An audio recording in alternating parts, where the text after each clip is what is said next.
Hi guys, আমরা এখানে মূর্তি রিভারের পাশেই চলে এসেছি। এই যে আবির এখানে দাঁড়িয়ে দেখাচ্ছে আই লাভ মূর্তি, আর এই হচ্ছে মূর্তি রিভার। মূর্তি রিভারটা আমি একটুখানি আপনাদের দেখিয়ে দিই।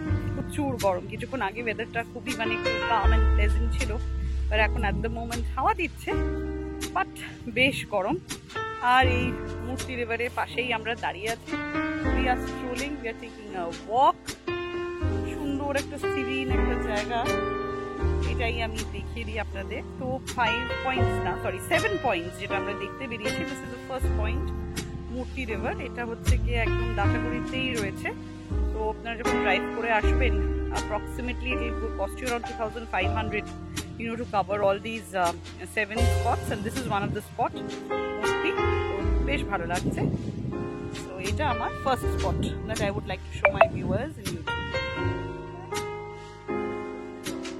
ওই দেখুন মূর্তি রিভার আবির দেখাচ্ছে, আর গরুগুলো দেখুন হাঁটুর নিচে জল কি সুন্দর পার হয়ে সাঁতরে তারা, আমি ভিউয়ার্সদের দেখিয়ে দিই, ঠিক আবিরের পেছনেই দেখুন তারা কিন্তু সাঁতরে পার হয়ে যাচ্ছে, এক পার থেকে আরেক পার চলে যাচ্ছে। ওই পাশেই তাদের হয়তো বন্ধু বান্ধবরা রয়েছে, তো তাদেরকে তো পার হয়ে যেতেই হবে। দেখুন কি সুন্দর তারা পার হয়ে যাচ্ছে এই মূর্তি রিভার। রিভারের ঠিক উল্টো দিকেই কিন্তু এরকম প্রচুর রিসর্টস রয়েছে, Murti resort and all of this. তো যারা আর কি নেচারের মধ্যে থাকতে চান, মূর্তি রিভারটাকে এনজয় করে উপভোগ করে, এই যে উল্টো দিকেই কিন্তু আমার রিভার। তো যদি আপনারা থাকতে চান, দেখুন একদম উল্টো দিকেই কিন্তু খুব সুন্দর সুন্দর রিসর্ট রয়েছে। তো সেই রিসর্টগুলো আমি একটু আপনাদের দেখিয়ে দিই, so you all can get an idea. This can also be an option, cottage type homestays প্রচুর রয়েছে।